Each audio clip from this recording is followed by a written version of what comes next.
বাংলায় মাংসের দোকান খুললে এবার মিলবে 10,000 টাকা আর্থিক সাহায্য। বড় সড় ঘোষণা করলেন বিজেপি বিধায়ক সুদীপ্ত দাস। কিন্তু কেন এই ঘোষণা, কারা পাবেন এই টাকা, আর বিধায়ক ঠিক কি বলেছেন জানুন।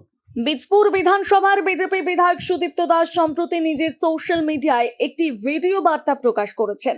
সেই ভিডিওতে তিনি জানান, তার এলাকার বিভিন্ন ধর্মের মানুষ একসঙ্গে বসবাস করেন।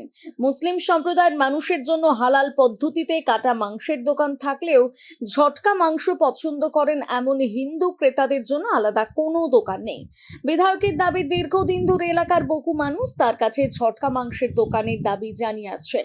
তিনি বলেন, প্রত্যেক মানুষের নিজের ধর্মীয় বিশ্বাস এবং খাদ্যাভ্যাস অনুযায়ী খাবার বেছে নেওয়ার অধিকার রয়েছে।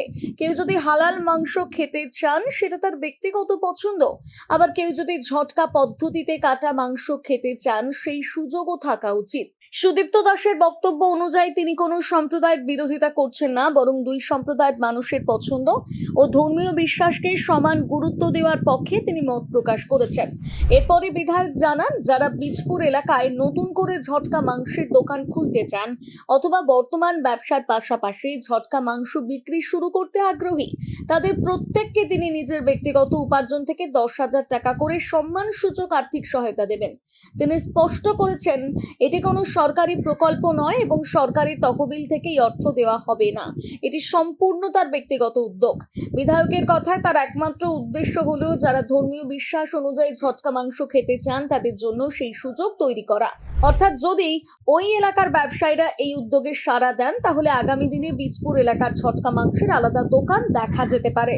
তবে এই ঘোষণাকে ঘিরে ইতিমধ্যে রাজনৈতিক ও সামাজিক স্তরে নানা আলোচনা শুরু হয়েছে। একদিকে অনেকেই বলছেন ভোক্তার পছন্দ অনুযায়ী বিকল্প থাকা উচিত, আবার অন্যদিকে কেউ কেউ এই সিদ্ধান্ত নিয়ে প্রশ্ন তুলছেন। এই ঘোষণা নিয়ে আপনার কি মত জানাতে ভুলবেন না কমেন্ট করে।